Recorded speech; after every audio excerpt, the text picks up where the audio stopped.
evaporasi dan sublimasi. Evaporasi merupakan suatu proses perubahan wujud zat dari cair ke gas. Evaporasi merupakan proses yang dapat kita amati di lingkungan sekitar kita. Evaporasi dapat terjadi dari permukaan air, misalnya bejana berisi air, sungai, kolam, waduk, ataupun laut. Dalam proses evaporasi akan terjadi pada benda yang mengandung air, lahan yang gundul ataupun pasir yang basah.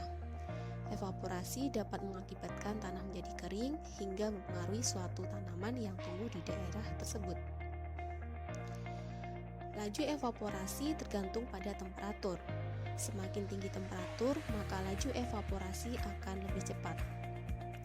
Selain itu, laju evaporasi dipengaruhi faktor yang lain, seperti tekanan, sifat cairan, dan gerakan udara.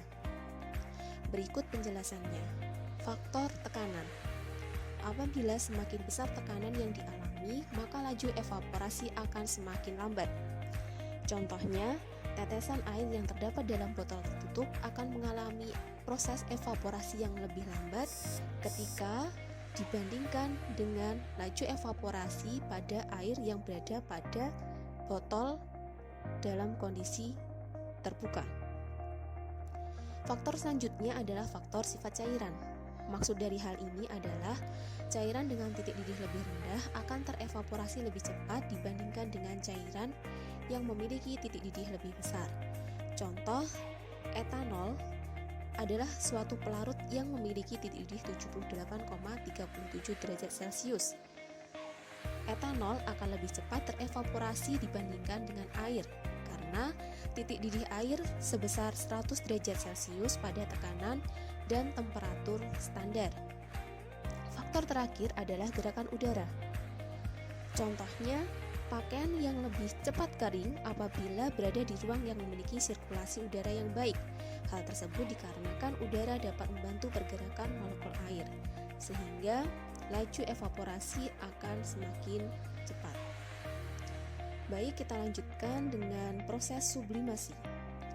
Sublimasi merupakan proses perubahan wujud zat dari padat ke gas. Contoh proses sublimasi adalah pemakaian kapur barus. Laju sublimasi juga tergantung dengan temperatur. Semakin tinggi temperatur, maka laju sublimasi akan semakin meningkat. Ringkasnya, proses evaporasi dapat digambarkan sebagai berikut. Es adalah air dalam fasa padat. Ketika es mencair berubah menjadi fasa cair, maka proses tersebut disebut dengan pencairan. Air dalam fasa liquid yang berubah menjadi uap, proses tersebut disebut evaporasi. Nah, ketika terjadi proses perubahan dari es fasa padat langsung menjadi fasa gas, itu disebut dengan sublimasi. Nah, dari kedua perbedaan tersebut, maka diharapkan teman-teman dapat membedakan mana sublimasi dan mana yang disebut dengan proses evaporasi. Kemudian apa manfaatnya ketika kita belajar proses dan prinsip sublimasi dan evaporasi? Tadi saya sudah sampaikan bahwa evaporasi adalah proses perubahan wujud zat cair ke gas. Sementara sublimasi adalah proses perubahan wujud dari padat ke gas. Kedua prinsip ini dapat digunakan dalam teknik pemisahan dalam analisis kimia.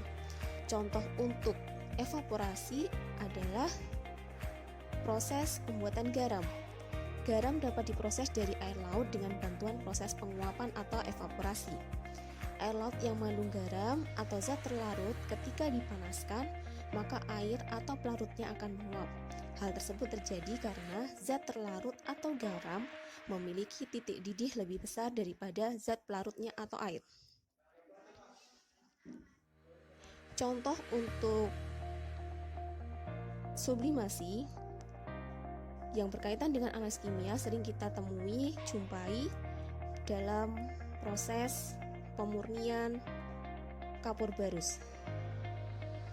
Dengan teknik ini kita dapat memisahkan pengotor yang mencampuri kapur barus sehingga kita dapat memperoleh kapur barus yang murni atau bebas dari impuritas atau pengotor. Nah, untuk yang evaporasi kita dapat jumpai penggunaan evaporator yang fungsinya biasanya untuk pemekatan hasil ekstraksi bahan alam, yang tujuannya salah satunya adalah memisahkan pelarut yang digunakan saat ekstraksi dengan hasil ekstraksi yang akan diinginkan. Sekian materi yang dapat saya sampaikan, semoga bermanfaat. Assalamualaikum warahmatullahi wabarakatuh.